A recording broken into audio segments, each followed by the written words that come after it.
Isomerism, isomers. What do you understand by this? Let me explain to it.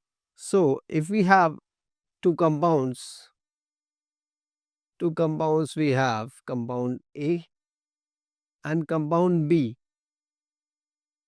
and the condition is the formula of this compound and this compound, compound A and compound B have same formula.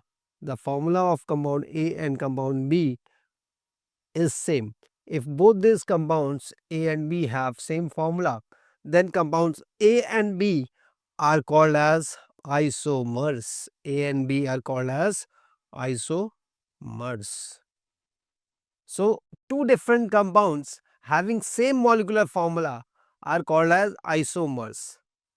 So, they have same formula, but they have at least one property must be different, then only we can call them as isomers. So, the basic necessity is the formula should be same. Different compounds, same formula are called as isomers. Alright. So, this phenomena is known as isomerism. So, the existence of isomers of a compound is known as isomerism. Alright. Now, we have different types of isomers, or isomerism we have different types. If there is a difference in structure, we have structural isomerism. If we have difference in position of groups or orientation of groups, if I say one group is attached to this carbon, if it is a carbon chain, let's say this is a carbon chain, and one atom is Cl is attached on this carbon, and then in another compound Cl is attached on the third carbon. So, these compound, first one and this compound will be known as isomers, and position is different, so position isomers. So, if bond is different, then the isomers are called as structural isomers. If orientation is different, in one compound this group Cl is on this side and in another the Cl is on this side. So, if orientation in the space is different, then such isomers are called as stereoisomers. So, structural isomerism differs in the bonding pattern.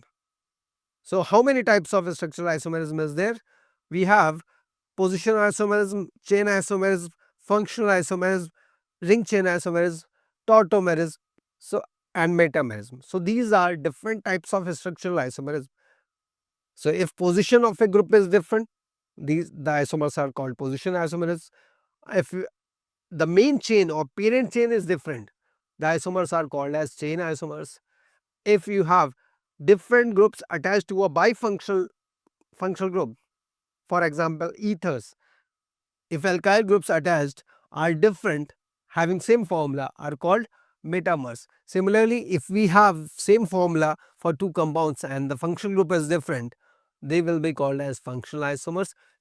Similarly, tautomerism and ring chain isomers are different in one is having an open chain and another is having a ring, and the formula is same, they will be called as ring chain. And in tautomerism, there is transfer of proton from first carbon atom to third carbon, 1,3 transition or 1,2 transition, and we have a type called 1,5 transition. Alright, so there is transfer of proton. Now, we have another set of isomers which are called as stereoisomers, or the phenomena is known as stereoisomerism. Stereoisomerism consists of two categories. One is conformational and the other is configurational. Configurational is further divided into two types of isomerism. One is optical isomerism and another is geometrical isomerism. In geometrical isomerism arises due to the restricted rotation across double bond, and optical isomerism arises due to chirality of a molecule. Chirality means absence of symmetry. They have different rotation of plane polarized light. So, the difference is in the structural isomers what we have is structure is different, and in stereoisomers we have orientation or spatial arrangement of group is different. Alright.